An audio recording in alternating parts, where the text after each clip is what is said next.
Bien. Bueno, buenas tardes a todos los presentes, los que lo estén mirando por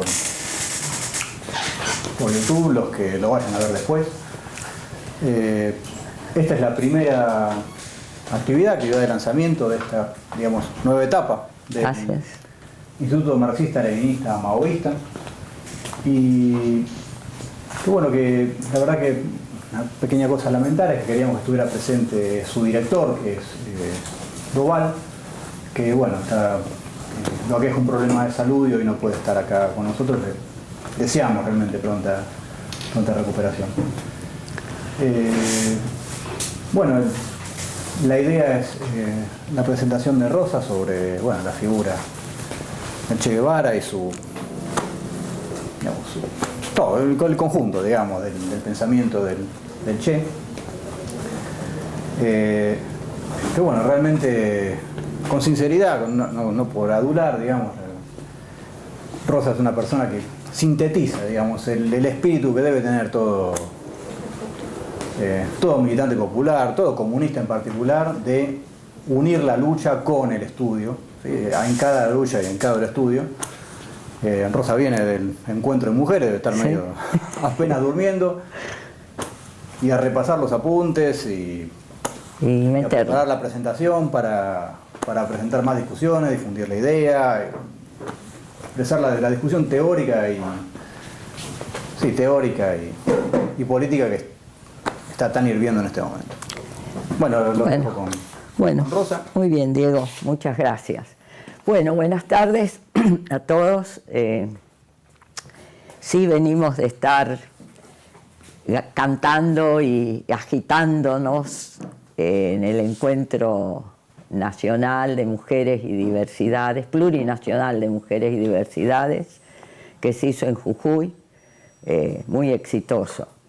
Y bueno, la verdad que estamos en el mes donde hace ya más de medio siglo, ¿no? Más precisamente 57 años fue asesinado el Che Guevara.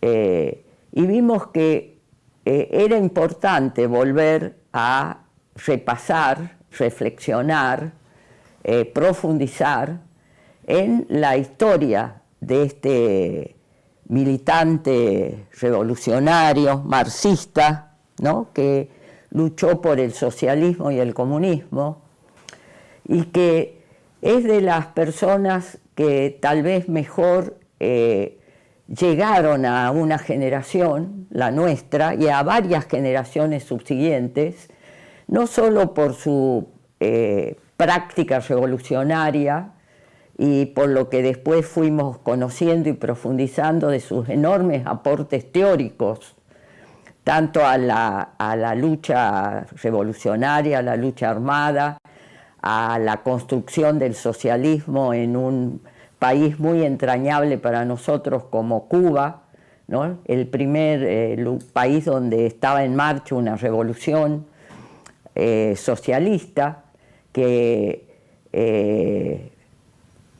pero nos conmovía particularmente, y creo que esta es una de las cosas que en una época como esta tenemos que rescatar, la integridad personal del Che. Integridad en el sentido de esta unidad absoluta entre lo que pensaba, lo que hacía y la consecuencia con lo que él iba a su vez avanzando, conociendo, desarrollando, ¿no?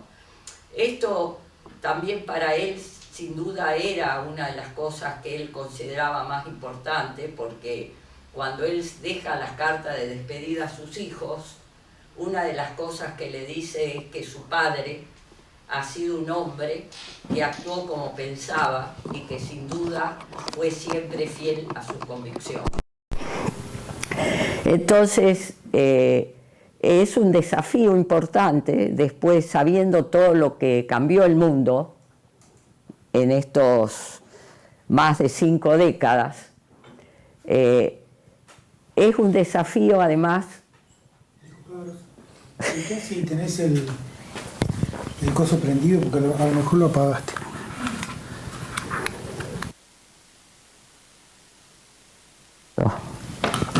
Ahí está. Bueno, les decía que es un desafío además en un momento como este, donde estamos en Argentina, pero también como un fenómeno que trasciende nuestro país, en un momento de avance de una derecha extrema, digamos, que expresa lo más reaccionario del capitalismo en este momento, además del imperialismo, y que se ha propuesto en forma explícita terminar con todo aquello que el pueblo ha conquistado con su lucha, podríamos decir en algunos casos de siglos, porque por ejemplo cuestiona algo que ha sido un anhelo de la humanidad,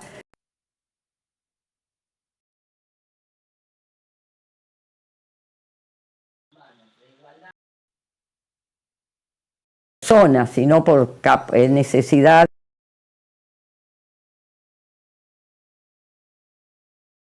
Estamos hablando en Argentina de Milei, que además ha planteado explícitamente que tiene que terminar, sería con lo que queda del marxismo.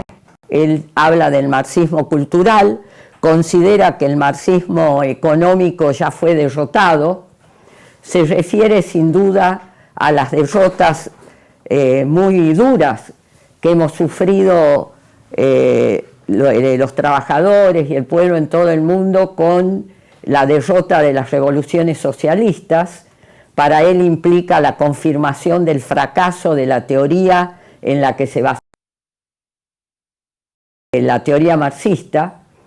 Por eso apela en su prédica teórico, pseudo-teórica, podríamos decir, a aquellos economistas de principio del siglo XX que consideraban entre las cosas que tenía que atacarse para que el mercado funcionara a plenitud y por lo tanto este sistema se desarrollara perfectamente, sin, como planteaban, sin las supuestas fallas de mercado, porque no había tales, ¿no?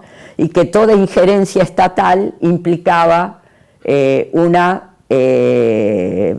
para mal, digamos, y arruinaba todo. Y obviamente el marxismo era la teoría que estaba guiando la construcción de una sociedad donde se partía de la posibilidad de que se pueda planificar la economía para poder ponerla verdaderamente al servicio de quienes producen la riqueza. Es decir, con la teoría marxista había dejado de ser una utopía, inclusive en el bien sentido de un ideal, esta idea de que se podía, conociendo las leyes sociales y a partir de una revolución que cambiara el sistema, impusiera otro, el pueblo y la clase obrera podía decidir qué se producía, cómo se producía y cómo se distribuía lo que se producía a través de un Estado de nuevo tipo. Por eso mismo es justo que esta teoría esté en el blanco principal de los que piensan, como Milei y toda esta corriente de ultraderecha, que hay que dejar que reine soberana las leyes del mercado, que son trasladadas a la sociedad las leyes de la selva, o sea, el predominio del más fuerte, y que el que no es capaz de demostrar que puede competir y ganar, merece morir. Y lo han dicho explícitamente. Entonces decía que no traemos lo del Che como algo nostálgico del pasado, sino como algo que para nosotros tiene que alumbrar el futuro. A partir de un conocimiento, tratando de ser objetivos, pero manteniendo un punto de vista, y por lo tanto afirmando todo lo que entendemos que hay que afirmar, y al mismo tiempo con la cabeza abierta para poder ver qué de estas cosas que son objetivos absolutamente hoy imprescindibles de llevar a la práctica, ¿no? Porque podemos decir que las lacras que llevaron a que un joven rebelde de pronto tomara conciencia que su búsqueda de ser un médico revolucionario, como dice cuando concluye el proceso del que vamos a hablar. Él llega a la conclusión, digo, esta primera etapa de él, que su objetivo de ser un médico revolucionario era imposible si no había una revolución. Como diciendo, se necesita primero una revolución para que pueda haber una medicina como la medicina por la que él peleaba. Y si pensamos ahora en las luchas en las que estamos, ¿no? Los padecimientos son iguales o peores, no solo en nuestro país, sino en toda América y en una parte muy grande de la humanidad, que en un momento en que la ciencia y la técnica permitiría, ¿no?, con el desarrollo de las fuerzas productivas que implica que se puedan satisfacer las necesidades de todos, ¿no?, tenemos nada más que en nuestro país más de la mitad de la población en la pobreza y una parte importante en la indigencia. Entonces, el desafío es ir a lo del Che en polémica, en disputa sobre qué de esto hoy es válido y qué no es válido. Es decir, tomamos el desafío. Ya me han dicho que en las redes está la polémica. Es que es muy bueno, porque no es para hacer una cosa académica, ¿no?, sino para buscar verdaderamente en qué medida es vigente aquello que a varias generaciones nos iluminó, la vida, la conciencia y muchas cosas más. Y también poder llegar un poco más a pensar cómo es lo del Che en esta nueva generación, partiendo de si podemos aportar a que se conozca, ¿no?, qué diálogos podemos establecer con los que en busca de un cambio radical y a partir de estar hartos de este sistema, en definitiva, a partir de sus fenómenos, como es de sus consecuencias, han terminado buscando en una cosa de extrema derecha la expectativa de que pueda cambiar algo para bien y no para mal. Entonces hemos dividido esto en 6 cuestiones en realidad y un remate. Lo primero es la etapa, el periodo de formación del pensamiento revolucionario del Che, que es el periodo que va desde su nacimiento, sería, o sea, desde 1928 hasta 1954. El segundo es su encuentro cuando, digamos, este periodo sería la transformación de un joven inquieto y rebelde en un revolucionario, ¿no? El segundo momento es cuando él llega a esta conclusión que yo dije de la necesidad de la revolución y de tomar partido, no solo de observar aguda y críticamente la realidad, sino de pelear por transformarla, y se va a producir algo que va a ser decisivo, que es el encuentro con Fidel Castro y los revolucionarios cubanos que venían, digamos, de ser derrotados en el primer acto de una revolución que después va a triunfar, que es el asalto al cuartel de la Moncada. El tercer momento es su papel como comandante en la Sierra Maestra, o sea, como guerrillero y en la guerra revolucionaria. El cuarto momento, porque sabemos la Revolución Cubana va a tener un camino bastante original, porque en muy poco tiempo va a lograr sus objetivos, ¿no? Y a los 3 años de el inicio de la lucha va a producirse el triunfo revolucionario, la derrota del dictador al que enfrentaban no solo los revolucionarios de la Sierra Maestra, sino el conjunto del pueblo cubano, que era Fulgencio Batista, cae derrotado y se inicia el cuarto periodo, que vamos a ver quizás uno de los periodos menos conocidos y más importantes como aporte al marxismo del Che, que es el periodo de construcción del socialismo en Cuba, ¿no? Los debates sobre la construcción, el primer periodo de la Revolución Democrática Popular, digamos, en marcha al socialismo, y el debate que se abre en la construcción del socialismo en un momento de intensos debates en el movimiento comunista internacional.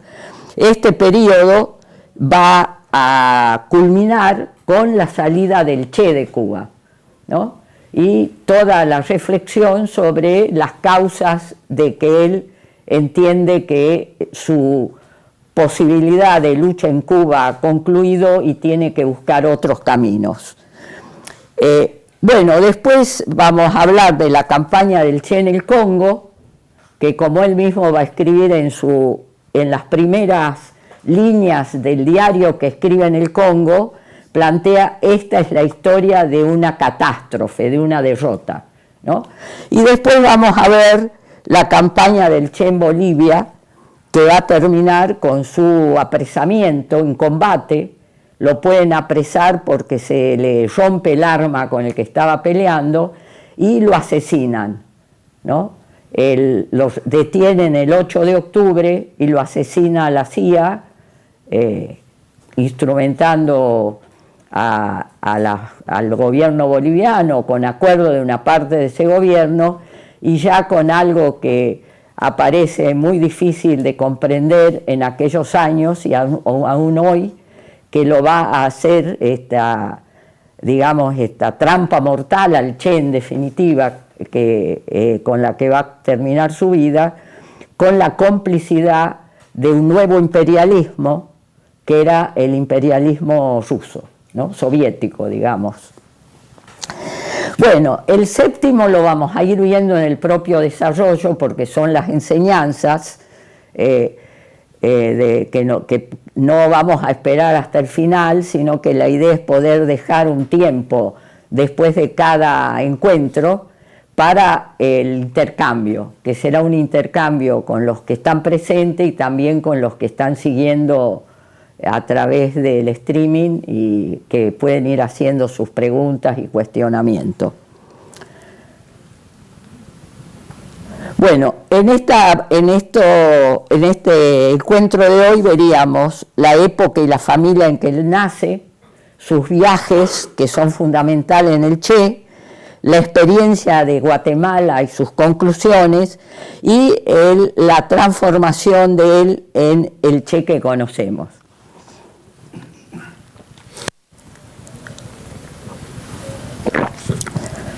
Bueno, es importante conocer la familia y verla en relación a la época. Es cierto que somos todos más tanto hijos de la época como también de la familia, sobre la base de que la familia sería la primera mediadora entre el sistema social y cada uno de nosotros en el momento en que en ese grupo inicial, ¿no?, iniciamos nuestra existencia. La familia del Che es una familia, su madre es Celia de la Serna, su padre es Ernesto Guevara Lynch. Son familias de larga tradición en la Argentina, más de la Serna que los Guevara Lynch, pero ambos familias, se podría decir, acomodadas, aunque ya en una situación económica en decadencia, ¿no? Hay una autora que escribe sobre la vida de Celia, la madre del Che, dice que es gitanos de alcurnia, le llama, porque además una de las características de ambos, o sea, tanto de Celia, que es la hija menor de esa familia, como de Ernesto Guevara, es que están en ruptura con los modelos de su propia familia, ¿no?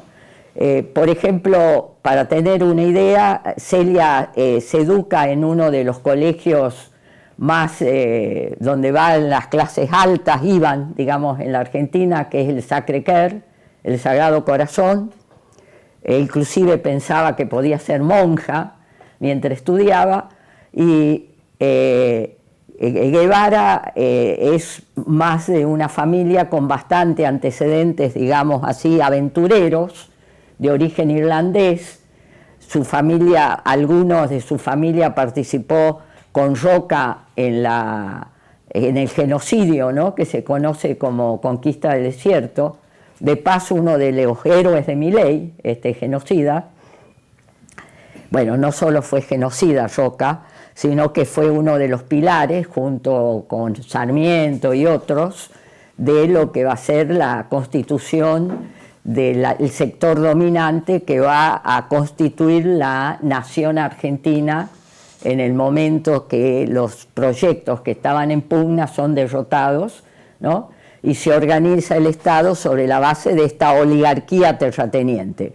Bueno, uno de los antepasados de Guevara se hace de tierras a partir de haber sido parte de este ejército, pero a la vez también otros van a California en búsqueda de oro.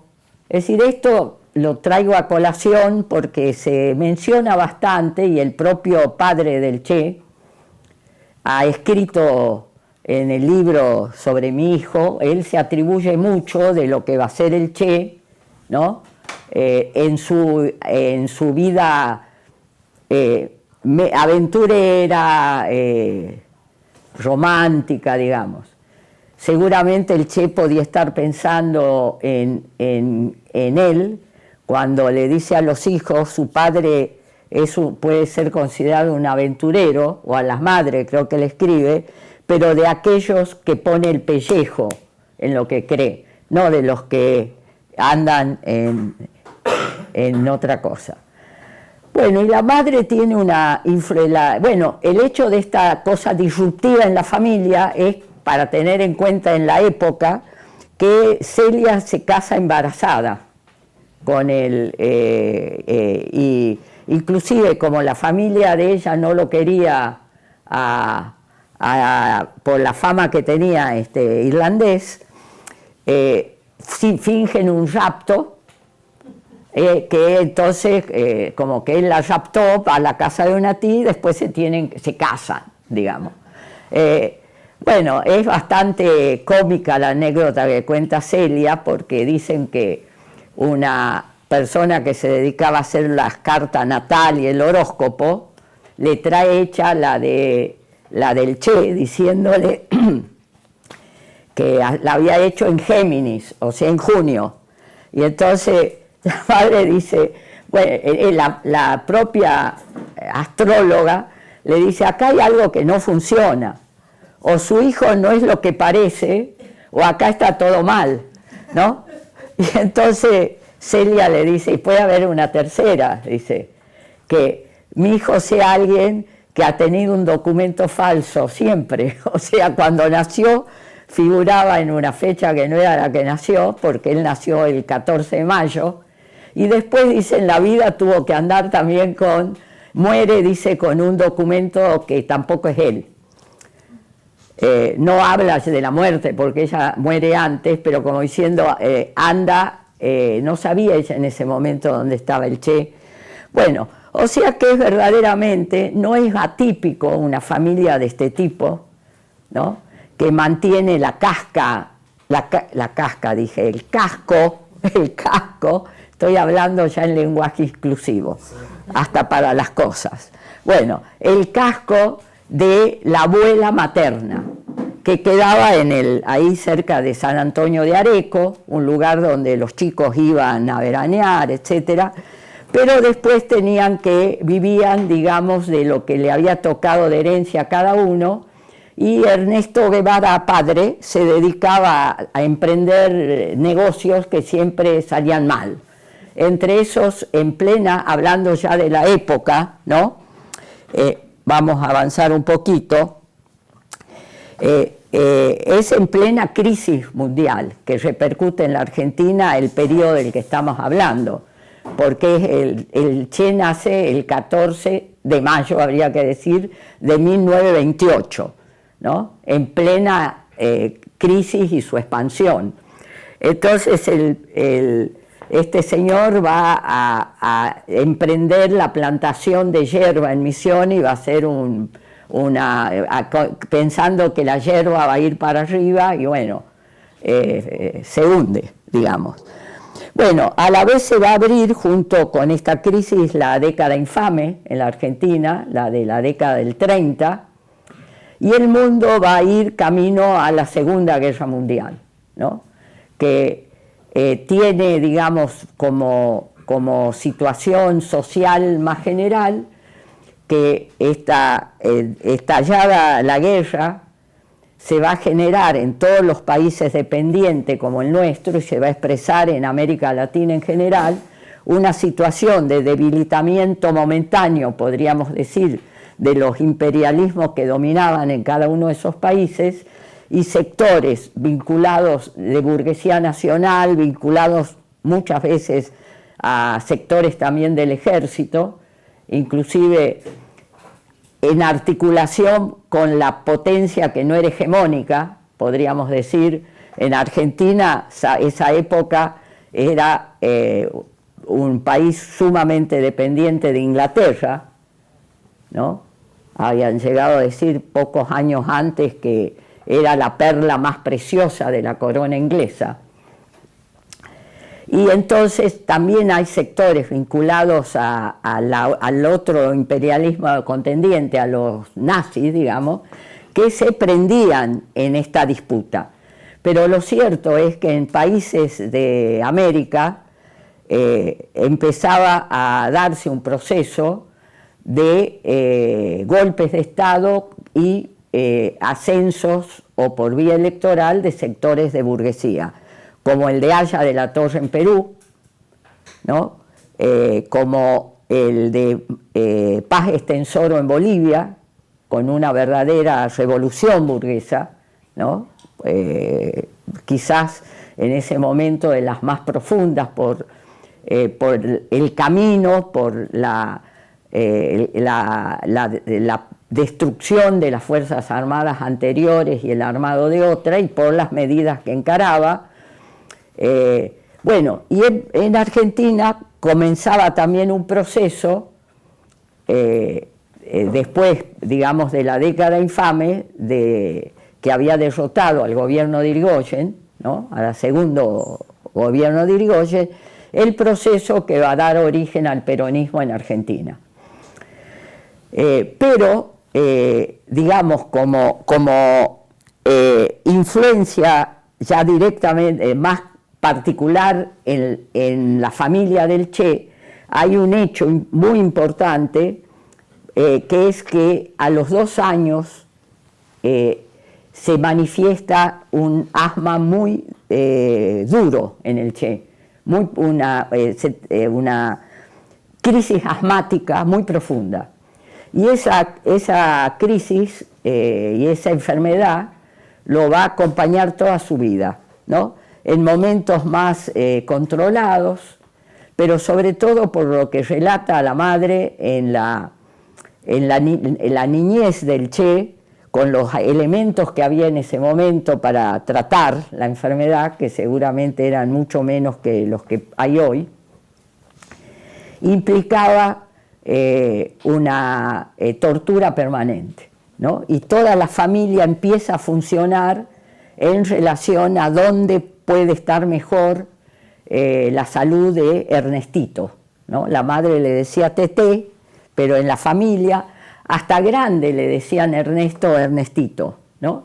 Esto voy mechando, haciendo algunos saltos cronológicos.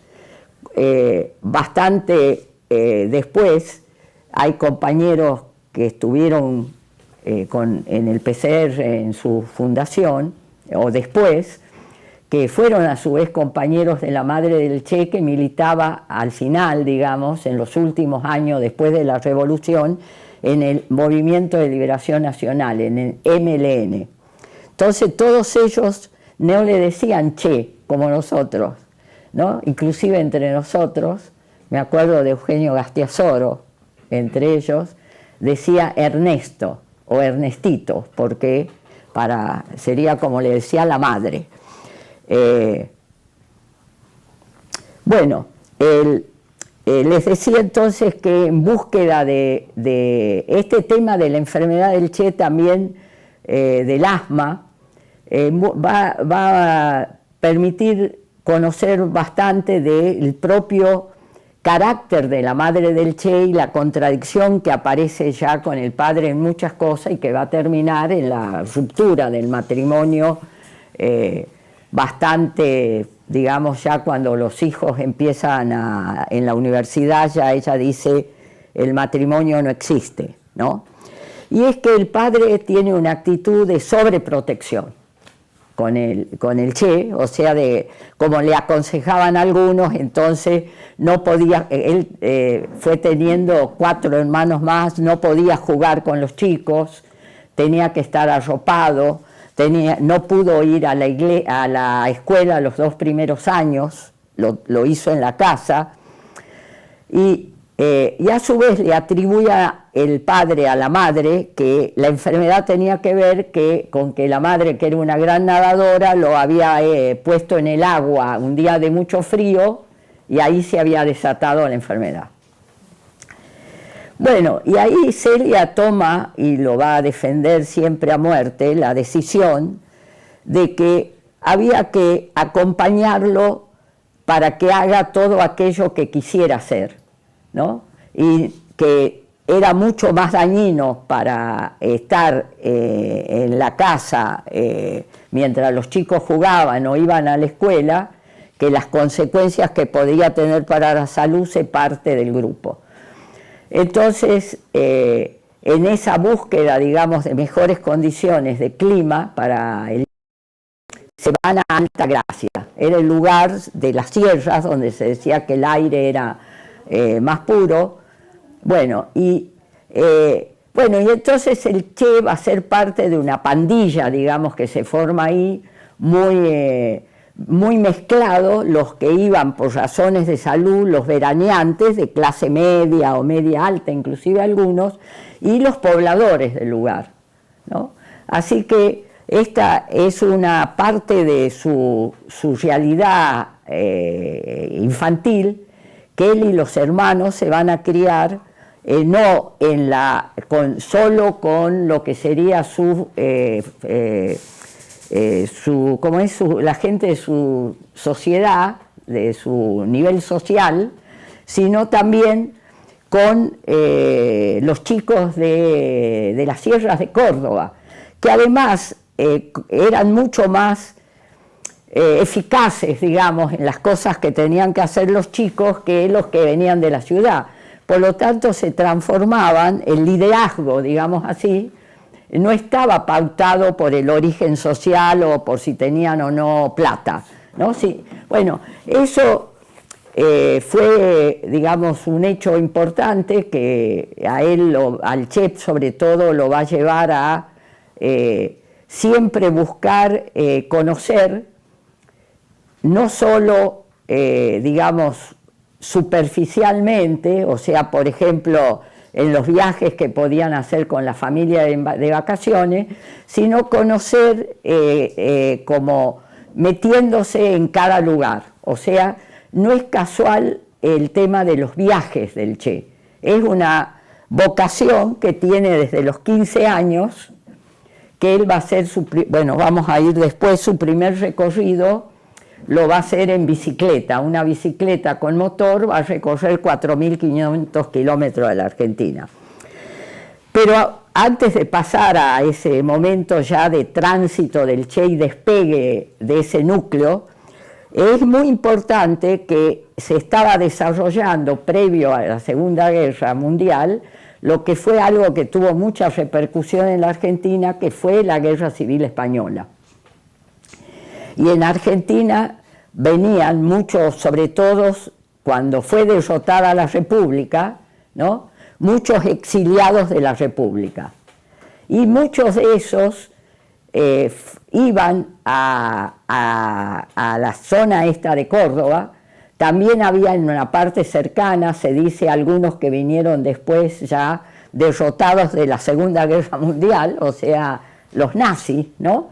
Pero en todo este periodo de la juventud, de la infancia y la juventud del Che, en su casa se transformaba en tertulia de importantes representantes de la República Española. porque un cuñado de Celia, casado con Carmen, su hermana mayor, era Córdoba Uturburo. Sí, no, Uturburo. ¿Cómo es? Iturburo. Bien. Bueno, él era crítico de arte. Claro, era crítico de arte y además era periodista en el diario... en el diario de Botana, Crítica. Y fue mandado a Madrid como corresponsal. Por lo tanto, en el núcleo que estaba ahí estaba Rafael Alberti, Neruda, bueno, y era todo el tema, era la guerra, ¿no? Ellos desde el lado republicano. Córdoba es también un nexo con contactos que van a tener en la familia con gente del Partido Comunista, porque él es se afilia al Partido Comunista.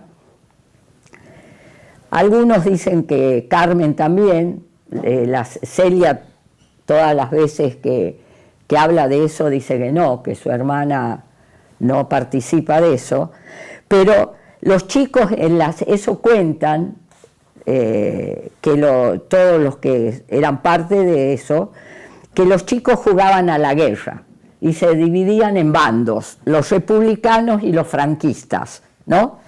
Y jugaban con frutas silvestres, eran proyectiles, ¿no? Y bueno, se armaban peleas lindísimas en medio de la sierra. Bueno, o sea, esto es un poco para tener en cuenta que la política y el mundo de la época estaba muy presente en ese momento en Argentina y en esa familia en particular. Y el otro hecho importante, hablando de las cosas que van a marcarlo al Che, es que si bien a partir del empuje de la madre, el Che participaba en todos los juegos, inclusive va templando un carácter de hacer el máximo esfuerzo para no solo hacer lo que hacían los otros, sino demostrar que lo podía hacer mejor que los otros, ¿no?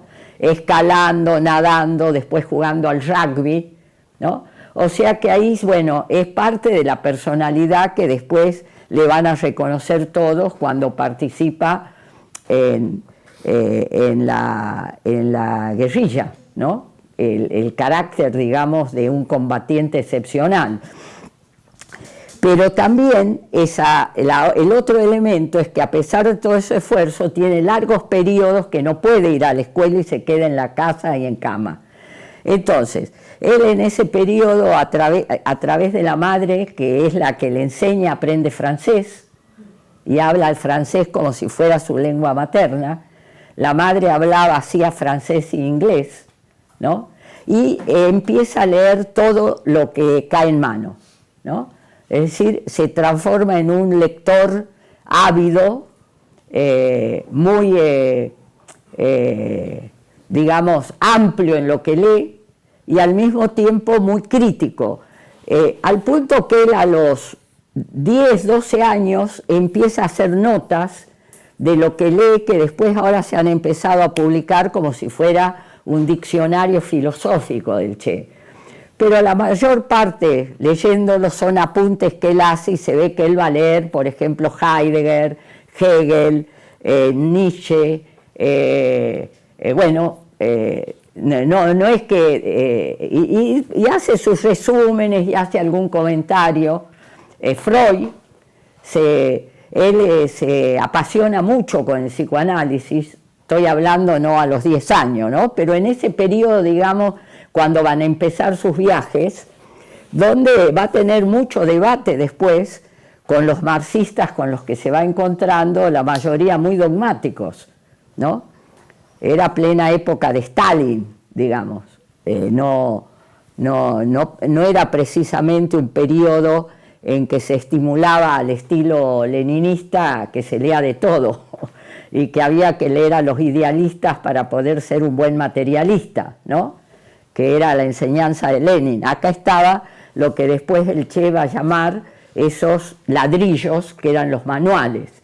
Y al mismo tiempo la URSS era realmente y el proceso de socialismo y su líder, que era Stalin, era venerado en general en los pueblos por el rol además que estaba jugando la Unión Soviética en la derrota del fascismo, ¿no? O sea que era era un caldo, digamos, los debates. Uno de los hermanos del Che dice: yo no recuerdo que en mi casa se conversara, solo se discutía, dice, era un permanente debate bueno, y ahí los chicos eran como era normal, ¿viste? No estaba el celular para que estuvieran todos con el celular mientras los grandes hacían otra cosa, sino que eran parte y al revés, trataban de husmear todo lo que podían en lo que estaban los grandes, ¿no? Bien, y en ese periodo también gana el Perón en el 46, después de un proceso complejo, ¿no? Que no vamos a detenernos demasiado, pero es cierto que, digo cierto porque después se reduce a eso, que el núcleo en el que va a participar Perón, la logia, el GOU, tenía integrantes que estaban con el eje, o sea, fascistas, o pseudo, ¿cómo es? Sí, admiradores pero eso fue en el 46, es decir, cuando ya Perón, que está como agregado en Italia, ¿no? Muy influenciado por Mussolini en muchas cosas, pero al mismo tiempo con mucha perspicacia, que va a tener siempre, entiendo, política profunda, se da cuenta cómo viene la mano, digamos. Y él no mantiene, es decir, él mantiene la neutralidad en la Argentina, es decir, es partidario de lo que era la posición histórica de Argentina, que ahora Milei la cambia, pretende cambiarla, digamos, porque no solo lo dijo en las Naciones Unidas, que no vamos a ser neutrales, ¿no? Lo que en vísperas posibles de una guerra mundial es terrible, pero bueno, Argentina mantiene la neutralidad y Perón va a hacer va a hacer el proceso que conocemos de reformas profundas, apoyándose en lo más de abajo, en la clase obrera, etcétera, pero esa división que se había producido a partir de la guerra y de la lucha antifascista va a hacer que el progresismo y la izquierda, ¿no? Se emblocara en la Unión Democrática con la oligarquía y con la derecha en la Argentina. Entonces, porque muchos preguntan cómo era la relación del Che con el peronismo. Bueno, él era muy chico cuando ya se va, ¿no? Pero en realidad la familia era muy antiperonista. Y el padre en particular formó parte de los grupos que se armaron para voltearlo a Perón, grupos de civiles, ¿no? Que se armaron. La madre era más ajena a eso, pero el Che, no, aun cuando en el secundario y luego en la universidad, no toma partido político que se conozca. Es decir, inclusive hay una anécdota, porque él el primer viaje lo va a hacer con Granados, que es más grande que él, ya está en la universidad, hay una manifestación estudiantil y se reprime y lo detienen, ¿no? Y entonces hay movilización para pedir por la libertad de Alberto Granado. El Che está en el secundario, compañero del hermano de Granado, y le dicen si va a ir a la manifestación. Y el Che le dice: no, ni loco. Dice: yo no me voy a ir para que me agarren a palos. Yo, si me sumo a algo así, tengo que llevar un chumbo, ¿no? Bueno, no, de todos modos, por una razón o por otra, él no participa en las luchas estudiantiles. Y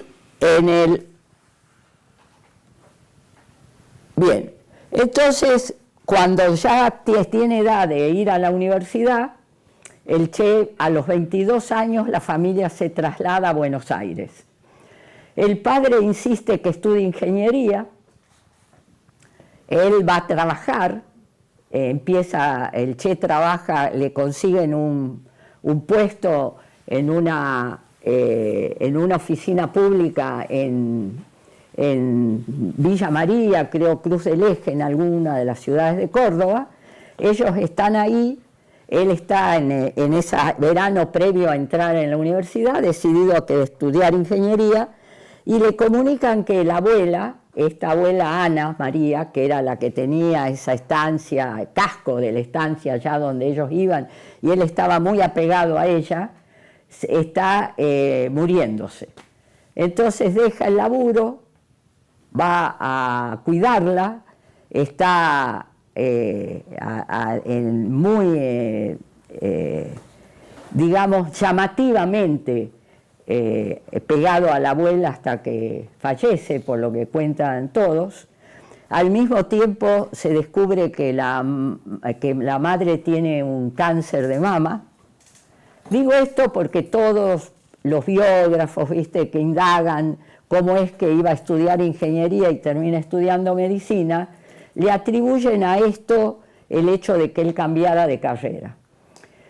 Bueno, antes de entrar en la universidad, él va a hacer el primer viaje que les hablaba por Argentina. De ese viaje hay esta foto, no se conocen las notas que él toma, no sé si las llegan a ver, es un Che con antiparras, gorro, tiene una cámara cruzada de bicicleta porque el viaje le paga, no sé si la Goodyear o alguna de las... La fábrica de la bicicleta. De las bicicletas. Entonces él hace, pero no me acuerdo cuál era. Sí, pero era la fábrica de la bicicleta en la que iba. Sí, que también hacían las cámaras, por eso él por lo menos cuenta en un lado que por eso llevaba cruzado, bueno, además de... Bueno, pero ahí es lo que yo les decía antes, el Che va a dormir bajo los puentes, ahí tiene diálogos con lincheras, que había en esa época bastante, y va conociendo ranchos, pueblos, 4.500 kilómetros, llega hasta el norte y vuelve, ¿no? Y entonces va a entrar en medicina. Bueno, su estudio también es muy particular en la carrera de medicina, porque él, a ver, ¿cómo sería? Es como un estudiante libre, ¿no? O sea, estudia porque le interesa el objetivo. O sea que él está muy interesado en este tema de poder, de algún modo, paliar los sufrimientos de la gente, ¿no? Eso entiende él que es la función que va a poder hacer como médico. Y que para eso tiene que sacar de encima una cantidad de materias que no le interesan muchas. Entonces él, por ejemplo, en un año rinde 10 materias, después en otro año viaja, hace el primer viaje, ¿no? Al mismo tiempo sí tiene mucho interés en la investigación, se va como se interesa en todas las cosas de alergia, un médico que era el más famoso en ese momento, Pisani, ¿no?, lo acepta como ayudante y entonces él va a hacer su carrera trabajando con el doctor Pisani en alergia, ¿no? En el medio se engancha como enfermero en un barco mercante que recorre, van desde Tierra del Fuego hasta Brasil, lee, me imagino, mientras va en los barcos, ¿no? Y bueno, y así va haciendo la carrera. Se engancha entonces con el más grande de los granados, en esa época él ya juega al rugby, ¿no? Ustedes van a leer, si se leen tantas cosas que se han escrito después sobre esa época del Che, que a él le llaman Fuser como seudónimo, y firma así, Fuser por furia, y Ser por Serna, ¿no? Y también le dicen Chancho. Él dice que como los médicos le habían aconsejado que el agua era mala, él no se bañaba demasiado, ¿no? De ahí lo de Chancho. Y furia porque jugaba con furia en el rugby, ¿no? Le decían, bueno, era un furioso. Pero además escribía la revista. Y bueno, este Alberto Granados, que en realidad pasa a veces, ¿no?, que un chico más chico se engancha con el hermano más grande por admiración, porque era médico, además estaba estudiando medicina más avanzado, bueno, y lo convence que va a ir con él en un viaje que van a hacer por América, que está preparando Granados en una moto que se llama La Poderosa. A todo esto él estaba de novio con la Ferreira, que los que conocen algo de Córdoba saben que es una familia dueña, es decir, la ciudad, el pueblo donde está la Fiat es Ferreira, ¿no? Bueno, ahí hay una serie de anécdotas siempre en la misma dirección. O sea que él es, ahí uno podría decir, una especie de rebeldía, mezcla de adolescente, de que se va a meter con la más linda y más preciada de toda la barra esa, pero cuando va a la familia va con la camisa por afuera, se pone medias de 2 colores, no se peina.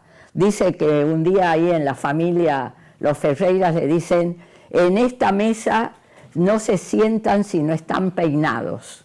Entonces que él va al baño y se moja todo y se peina todo para... Bueno, un rebelde, ¿no? Bueno, obviamente la relación con esta chica, cuando él decide viajar, se termina, ¿no? Se despiden, creo que en Miramar, que era donde veraneaban los Ferreira, y él va con la moto. Y hace bueno, no, yo no expliqué que, pero es obvio que no funciona el proyector. Así que hay que ir imaginando. Bueno, acá está el mapa el recorrido que ellos hacen, que van por el sur, pasan por lo que hoy es el Paso Zamoré, ¿no?, que es Puyehue, a Chile, que es bajo, y ahí cuando llegan ya a Osorno se les rompe la moto, no va más. Y a partir de ahí van a dedo, a como sea, ¿no?, en camiones, bueno, y bueno, después en la época nuestra también había los mochileros, ¿no?, que uno, te digo porque ahora es muy peligroso hacer eso, pero era así, hacías dedo, te veían la cara, te subían. Bueno, entonces pasan por el sur de Chile, pero acá empieza la parte ya, lo que podríamos decir, lo que lo va impactando y transformando, ¿no? Porque a mí, perdón, ¿no?, digo esto, el otro día en la radio que estuve me preguntaron, bueno, pero ¿cuál fue, vendría a ser, quién lo formó al Che? Sería, ¿cómo llega? Yo le dije, a mí me parece que él es un autodidacta, ¿no?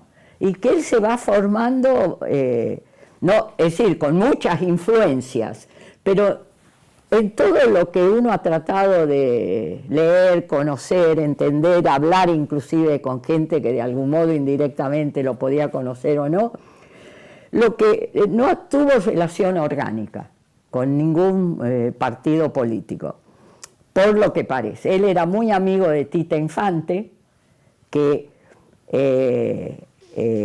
era, sí, una militante del Partido Comunista, de una familia del PC, bueno, el negro Infante fue director de Radio Rivadavia, después estuvo cerca nuestro, en su vejez, lo afilió el que habla.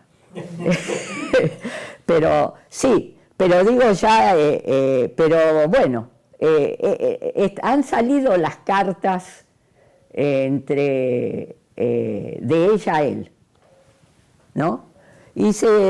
Pero bueno, da la impresión, estos son todas hipótesis, obviamente, ya da la idea de que él le tiene mucho respeto y que además de lo que él va contando y escribiendo, le escribe especialmente a ella para ir contándole las cosas que seguramente pensaba que a ella le interesaban, ¿no?, que era la parte más política, digamos, del viaje. Bueno, todo esto existe, se puede leer, pero lo importante es que, por ejemplo, en el Diarios de Viaje se llama, ahora he visto que lo han titulado Diario de Motocicleta. El título de la película. Claro, pero no, él, digamos, cuando apareció se llamaba Diario de Viajes y es el primer diario de este primer viaje que él escribe. Entonces él, una de las cosas que va a rescatar ahí, yo acá voy a ir rápido porque después están las cosas que él dice, él se impresiona en Chuquicamata, ¿no? Cuando conoce, se va a alojar, Chuquicamata, ustedes saben, es una población edificada alrededor de la gran mina de cobre, que en ese momento estaba bajo explotación inglesa y yanqui, era la compañía, ¿no? Y el pueblo es un pueblo minero. Una familia que los aloja es una familia de comunistas, ¿no?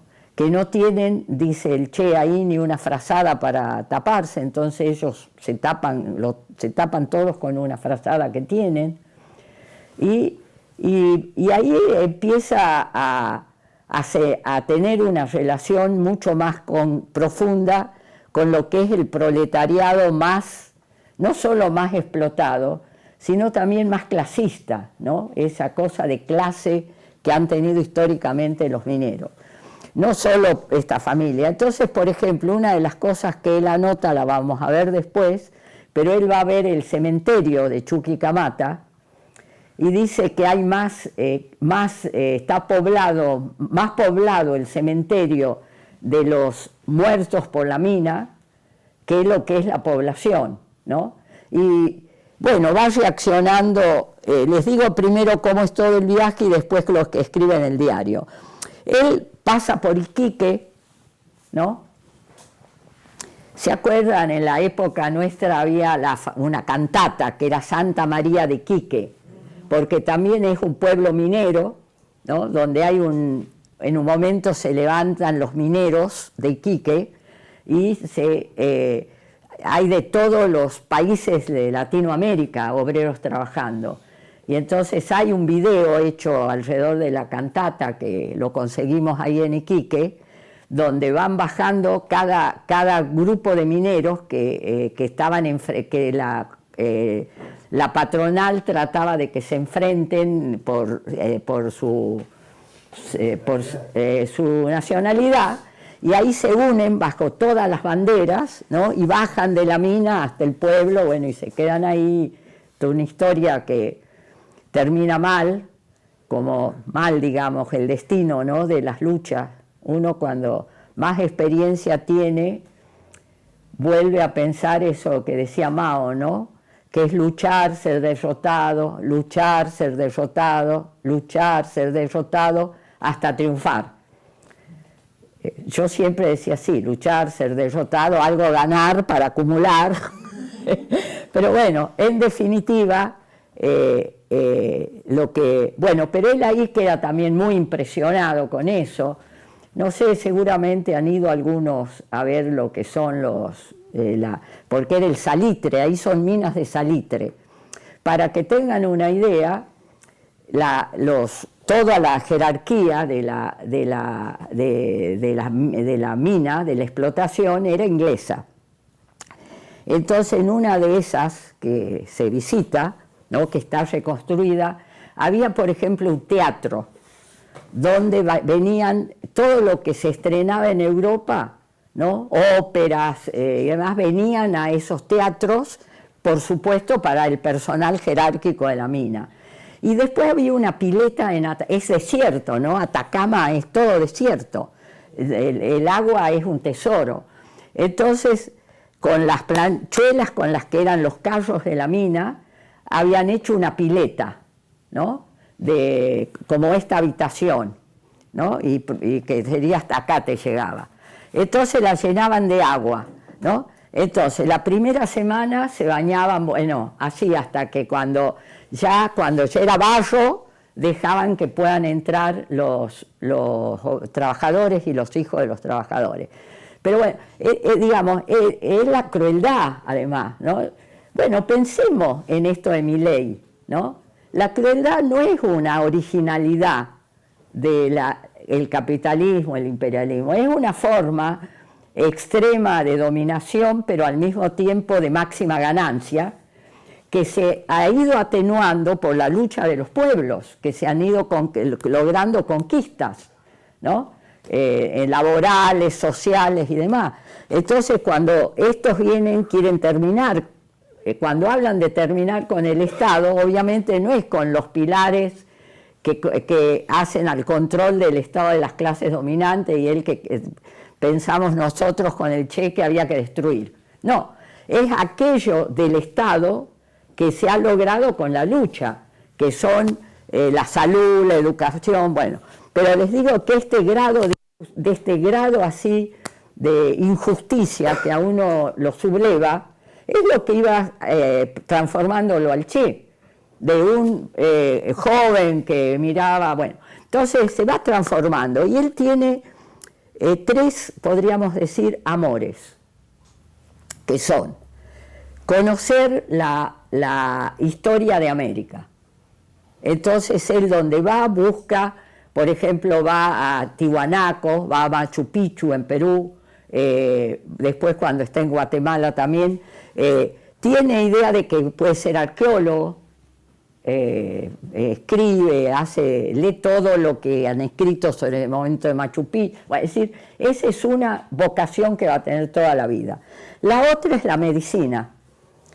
Por lo tanto, pero una medicina para poder servir a los más sufridos. Entonces él cuando llega, por ejemplo, a Perú, va a conocer a un médico comunista que es Pese, ¿no? Y a través de él va a poder ir a dos leprosarios que hay remontando el Amazonas, que son el de San Pablo, no me acuerdo cómo se llama el otro, ¿no? Leticia y Bogotá. Uno está en San Pablo y el otro en Colombia. Y van a vivir los dos médicos, él estudiante todavía, en el leprosario. Ahí hay una carta que cuando se entera la madre le dice, pensar que acá vivimos teniendo miedo de que alguien con lepra nos contagie, y vos te vas a un leprosario, o sea, bien, esta es la otra característica de lo del Che. Y lo tercero, que va a ir abriéndose camino entre sus inquietudes, es la de tomar conciencia en lo social e ir transformándose de rebelde en un revolucionario, ¿no? Pero siempre va a mantener su vocación médica. Vamos a ver aún que acá... Bueno, ellos llegan a Venezuela en medio... Porque, claro, si nosotros vemos la fecha, año 52, empieza ya, terminó la guerra mundial, Guerra Fría, o sea, ya no es el espíritu de Yalta, que los que han combatido contra el fascismo, la URSS, Inglaterra, Estados Unidos, en una mesa, no. Ahora se tensa la contradicción, ¿no?, de la Guerra Fría. Y entonces también las potencias que dominaban empiezan a decir, bueno, chicos, ya está, ahora tenemos que recuperar lo que hemos perdido, ¿no? Y entonces empieza a haber procesos de golpe de Estado o de recuperación de las clases hegemónicas del poder en todos esos países donde va recorriendo el Che.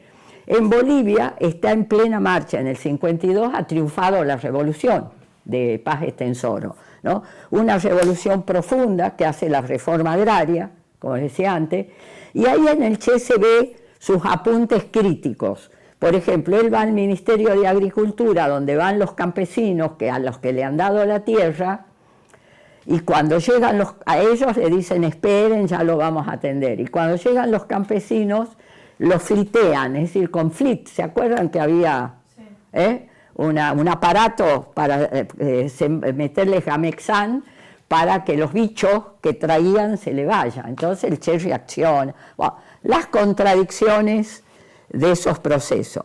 Pero ya en Perú está muy inestable el régimen, y en Venezuela hay una situación de luchas muy profundas, y entonces ellos deciden volverse.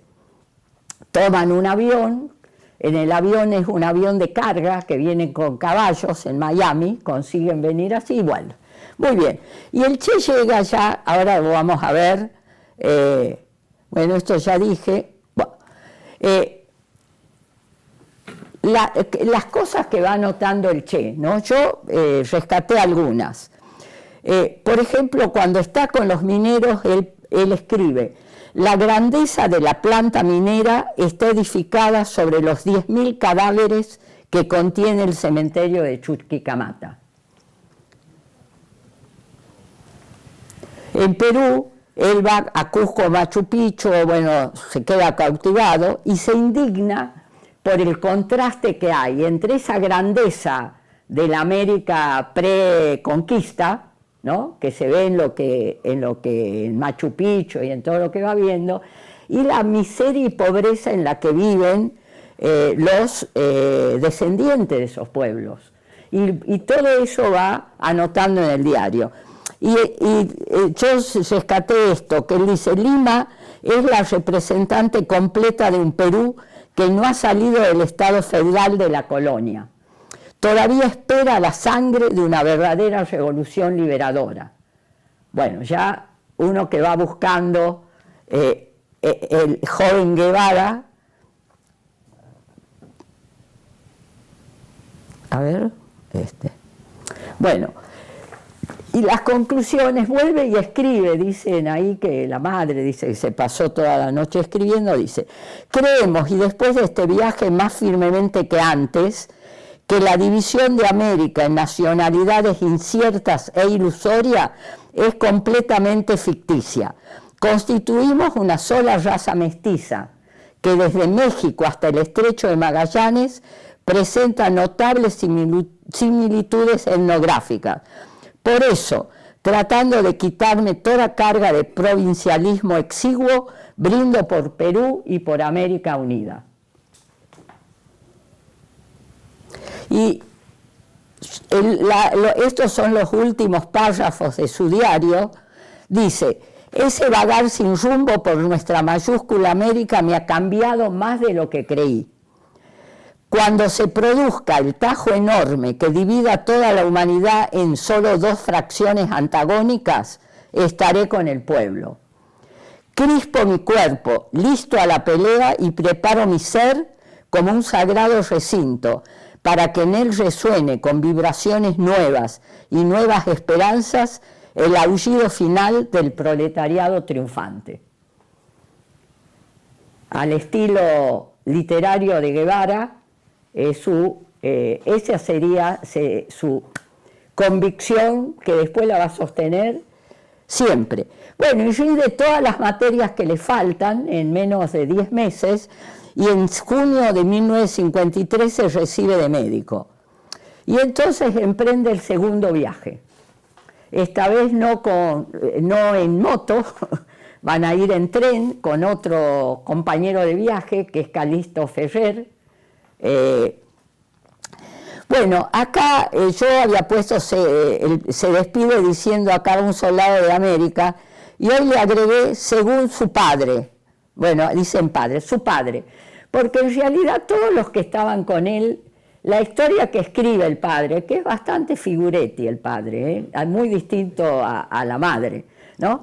Entonces, él iba con Ferrer, entonces le pregunta, dice, porque el padre ha escrito, el título del libro del padre, que escribe sobre el Che, se llama Acaba un soldado de América, ¿no?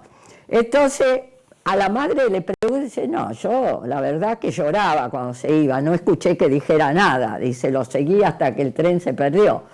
Y el que iba con él, Ferrer, dice, yo no escuché que dijera eso para nada, dice, pero como iba, dice, con botas que le había prestado no sé quién, y con unos forceguíes, y no, capaz que en joda dijo, acá un soldado de América.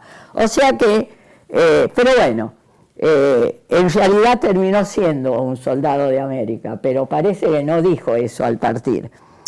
Bueno, entonces él va teniendo ya una lectura mucho más política, ¿no?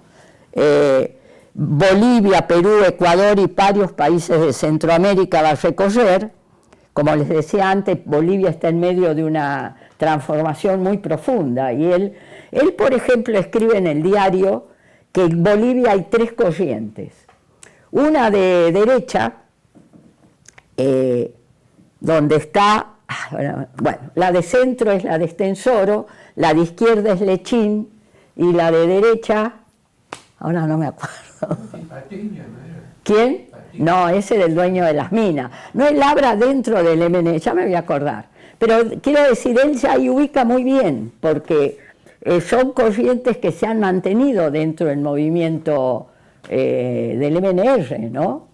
Él está muy molesto con Lechín, porque si bien es de izquierda, y es el sindicalista, el secretario de la COB, ¿no? De la Central Obrera y de la minera, dice que es un borrachín, que anda por ahí de joda, digamos, mientras los mineros se matan en la mina, ¿no? O sea que es interesante, digo yo, la mirada crítica, ¿no? O sea que no es que él está mirando una cosa y entonces va a encontrar solo lo que él busca. Él busca, ya está claro que va buscando y ve las contradicciones, ve las luchas que hay, y es muy crítico y nunca pierde esa fina ironía que dicen que es argentina, yo creo que es porteña, ¿no? Más, pero bueno, los porteños son muchos argentinos y argentinas, pero tiene esa cosa irónica, que tiene también la madre, ¿no? Se la ve. Yo les digo, como bibliografía para esta parte, está el diario del viaje y las cartas. Las cartas no están, como se dice, todas compiladas, no. Pero en todo lo que todas las cosas que hay, casi todo está subido en internet, ¿no? Hay cartas de él, porque es un gran escritor, ¿no? Un gran escritor, además de, no sé, no soy crítica literaria, pero me parece que escribe muy bien y tiene mucho cuidado al escribir, ¿no? Ahí asiente alguien que sabe un poco más. Eso le hace la crítica esa al médico. Claro, a Pese, ¿no? Es muy, porque Pese, ese médico comunista, había escrito un libro así, ¿no? Alto. Y entonces lo invitan a comer, lo mantienen como una semana, ¿no? Una atención extra. Y entonces le insisten al Che que le diga qué opina del libro. Y el Che no, elude. Y el que está al lado, ¿cómo se dice? Bueno, el compañero de viaje le dice, mira, Ernesto, quiere que le... Porque el otro, el que va con él, le dice, no, muy interesante. No, pero yo quiero saber qué opina Ernesto, ¿no? Y hasta que al final, cuando Ernesto opina, le dice que no es algo que ese libro no está a la altura de él, que es una cosa detestable, que no se puede entender cómo una persona tan valiosa va a escribir una cosa así, y sigue el tipo y no lo puede... Bueno, sí, era como decía, bueno, me han preguntado, ¿qué voy a decir? Bueno, muy bien. Bueno, acá hay algunos datos que es en ese momento cuando él se va, julio del 53, es el momento que se produce en Cuba el asalto al cuartel de Moncada, ¿no? Cuba bajo una dictadura. Y el 2 de agosto, o sea, cuando ellos llegan, en el momento que están llegando a Bolivia, es el gobierno de Paz Estensoro que promueve una ley de reforma agraria. Y al contrario, ya en Perú ha caído el gobierno nacionalista burgués de Haya de la Torre y se instala la dictadura de Odría. O sea que esto que les digo es como va viendo. Y él llega finalmente al lugar donde se va a dar el salto cualitativo, me parece a mí, en este recorrido del Che, que es Guatemala. Él llega a Guatemala en el año fin del 53 y está el 54. En Guatemala hay un gobierno de reformista burgués de Arbenz, pero que ha hecho cosas muy profundas, como por ejemplo ha expropiado los campos de la Unit Fruit, que es la gran compañía frutícola que es dueña de casi todo Centroamérica, ¿no? Entonces hace eso, tiene el apoyo de un sector del ejército y bueno, lógicamente es un lugar donde donde van produciéndose dictaduras o represión van a refugiarse en Guatemala. Entonces él en Guatemala va a conocer a la que va a ser su primera esposa, mujer, Hilda Gadea, que es una militante del ala izquierda del APRA, o sea, del que estaba gobernando en Perú de allá de la Torre. Va a tener una influencia importante ella y el grupo al que ella está vinculada, en que el Che empiece a leer ya en forma más sistemática todos los textos marxistas y empiezan a estudiar El Capital, lo va a terminar en México, ¿no? Pero a la vez Hilda le da que lea Mao Zedong. Creo, por lo que yo he leído, que es la primera vez que aparece en las lecturas del Che y a través de Hilda Gadea lo de Mao, que como todo el Che se lo habrá leído en 2 noches más o menos, pero a la vez ahí él va a trabajar en un hospital como médico. Ahí escribe una poesía hermosa que es para la vieja María, ¿no? Que esa sí se la encuentra en cualquier lado donde buscan, que bueno, es una mujer muy pobre, muy humilde, que se está muriendo, y bueno, toda la relación con él. Él ahí conoce a, bueno, ya lo tengo anotado por ahí porque siempre, a uno de los que está del asalto al Moncada, ¿no? Que después lo va a volver a encontrar en México, que entonces le cuenta lo que ha sido el asalto al Moncada y dice que el Che dice, una de cowboy, digo, para ver la ironía medio, no sé qué le habrá dicho el cubano, porque no se quedaría callado, pero no le creen mucho que todo lo que ha hecho un grupo prácticamente de estudiantes, pero a la vez me imagino que le empieza a gustar con la idea que ya tenía. Bueno, él ahí toma una decisión que es que va a implicarse en la lucha política, ¿no? Y entonces, pero resulta que justo cuando está trabajando en un trabajo del hospital, él no sé si está buscando otro trabajo, y la gente que él conoce, el Partido Comunista, que se llama Partido del Trabajo Guatemalteco, le dice que para que le den el trabajo tiene que afiliarse al partido. Y entonces el Che decide que no se va a afiliar, como diciendo, no, yo el día que me dice, además escribe, el día que yo me afilie va a ser por convicción. Me iba a afiliar, pero como una imposición para poder trabajar, no. Entonces sigue sin afiliarse. Pero ahí ya hay un grupo que empieza a ver que se viene el golpe de Estado. El golpe se va a preparar desde Honduras, donde está Castillo Armas, y desde Nicaragua, donde está Somoza, ¿no? Todos sostenidos por la CIA y los yanquis, y son, digamos, los representantes de lo único que hay ahí, que son el reino de la Unit Fleet, ¿no? Entonces, cuando eso se está preparando, hay un grupo que empieza a plantear de jóvenes vinculados al Partido Comunista y demás que hay que armarse para enfrentar el golpe. Arbenz no forma las milicias que le piden y está convencido que el sector del ejército que está con él lo va a defender. Pero bueno, adivinen qué pasó. Lo que pasa siempre, se dan vuelta o se quedan, o sea que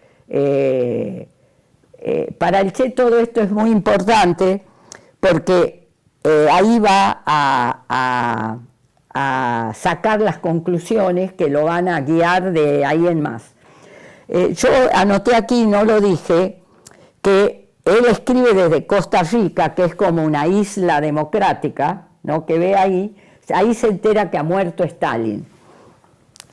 Entonces, Él dice, jurado ante el retrato del viejo y llorado camarada Stalin, no descansar hasta haber aniquilado a los pulpos capitalistas.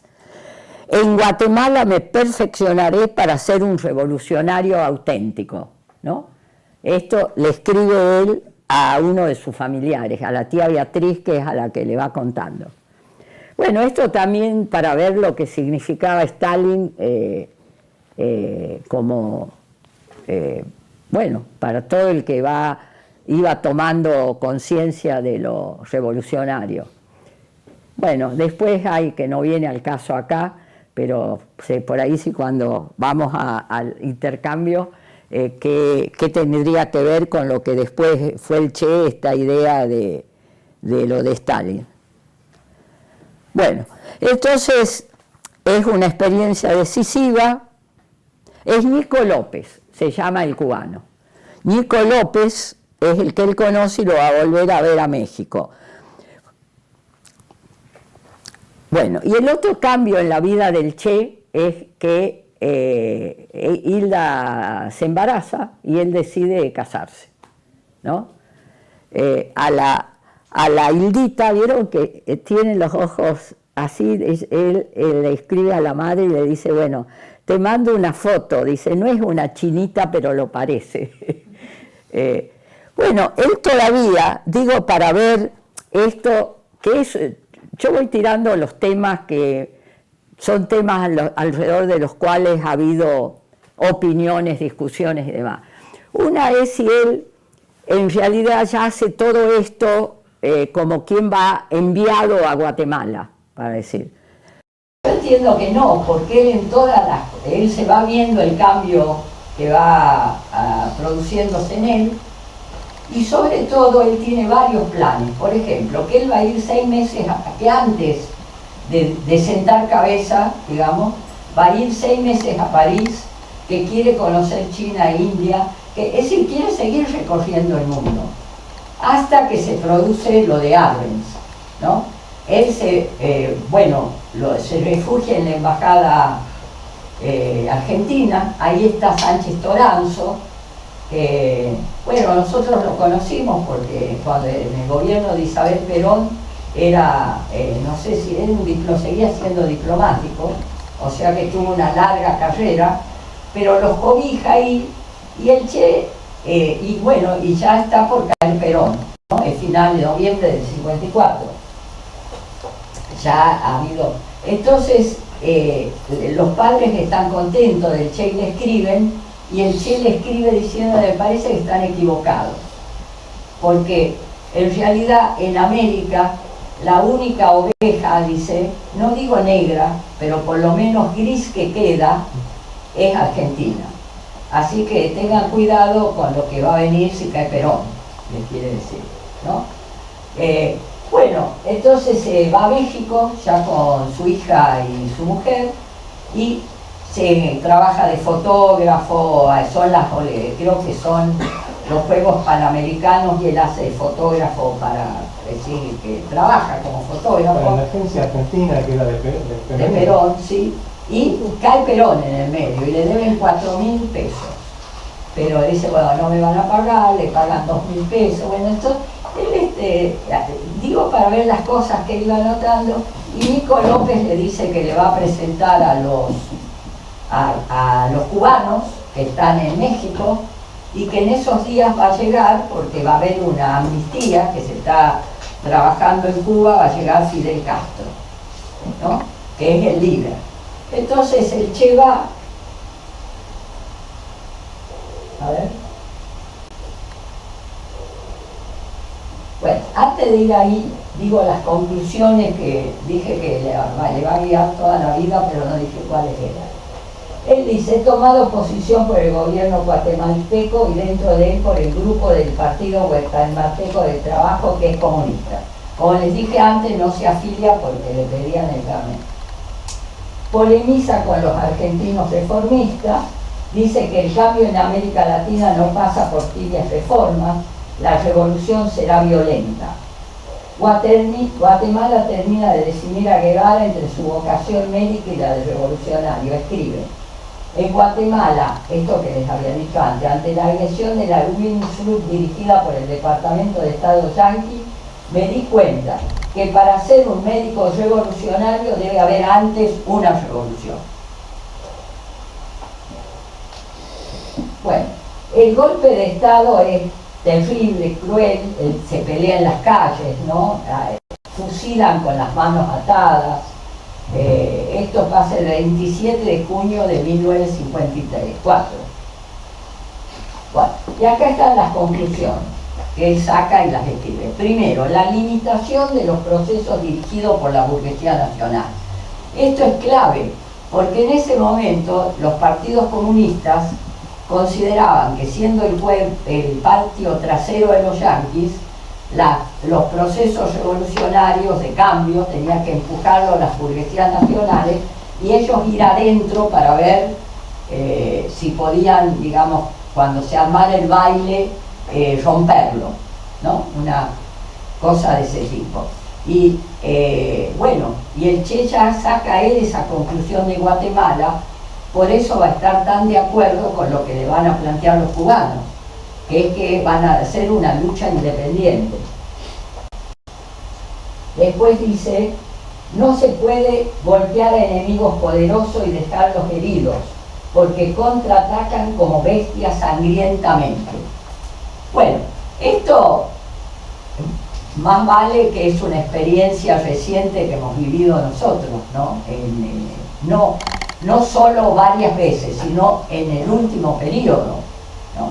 Porque todos los gobiernos que surgieron desde el llamado socialismo del siglo XXI, que bueno, terminó sin poder resolver ninguna de las necesidades del pueblo venezolano, o sea que en realidad era la teoría del socialismo sin revolución, o sea, manteniendo las mismas condiciones, por lo tanto terminó en esta dictadura de Maduro, ¿no? Que bueno, algunos, como la derecha dice que es dictadura, consideran que la izquierda no tiene que decirlo, pero no sé si hay 7 millones de venezolanos afuera y cada vez que hay un grupo opositor los meten a todo en cana,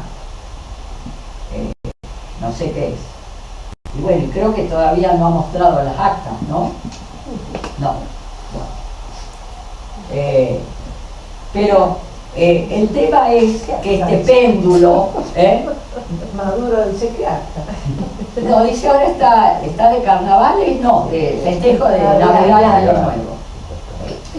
Yo creo que hay motivos para que uno tenga cuidado o pruritos de plantear esto que yo acabo de decir, porque en realidad hay una derecha poderosa, más de derecha, digamos, que con los yanquis detrás, que están trabajando activamente, han bloqueado Venezuela, es decir, una cantidad de cosas, pero en lugar de ayudar, me parece una posición como la que se tiene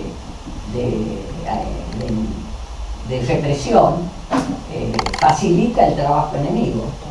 Bueno, les decía que esta cuestión de que cuando haya aún reformas tibias que les molesta, bueno, se une la derecha para voltearlo. Entonces él dice, es necesario destruir el Estado de las clases dominantes y el único camino es la lucha armada. Y por eso ustedes van a ver, si leen los discursos del Che en Cuba, que muchas veces va a decir, Cuba no será Guatemala. Bueno, y entonces en septiembre del 54 llega a México y le escribe a su tía Beatriz, ¿no? Yo digo, Ernesto Guevara no será más un observador crítico de la realidad, está decidido a actuar en la lucha revolucionaria. Y le escribe a su tía Beatriz, cuando se vuelva a armar, me meto con todo, y seguro que se armará nuevamente. Y con esa decisión, como quien dice, ya está todo preparado para el encuentro con Fidel Castro y los exiliados revolucionarios en México. Acá sería el primer tramo.